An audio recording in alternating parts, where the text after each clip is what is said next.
extraordinaire depuis un certain nombre d'années, qui vise à l'empêcher d'incarner l'espoir d'un peuple en flammes, qui, depuis un certain nombre d'années, souffre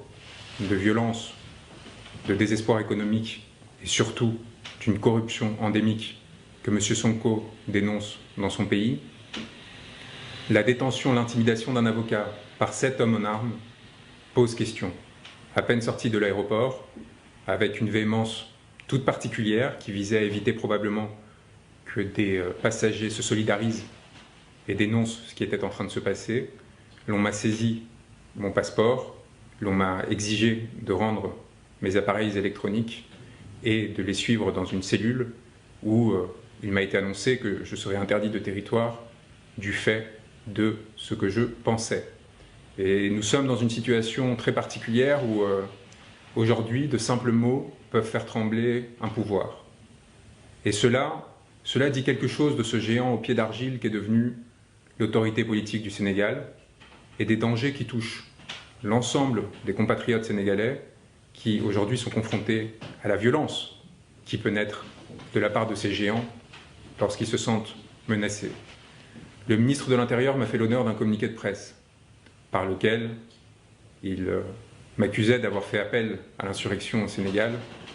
et d'avoir qualifié son Excellence, Monsieur le Président de la République, je reprends ces termes, de tyran, avec une majuscule. J'avais en effet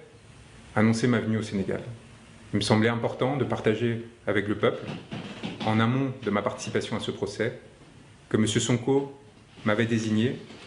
et me faisait confiance aux côtés de 30 confrères courageux, sénégalais, qui au quotidien ont à le défendre, qui au quotidien ont à subir les conséquences de leur engagement, y compris de la part d'un bâtonnier qui semble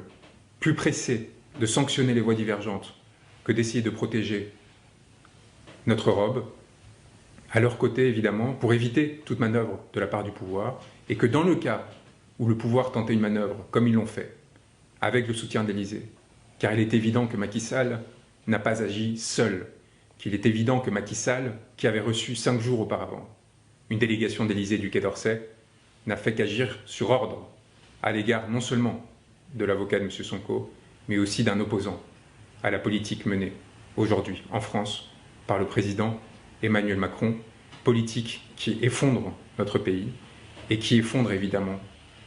les intérêts de nos alliés et des peuples avec lesquels on était habitué à travailler.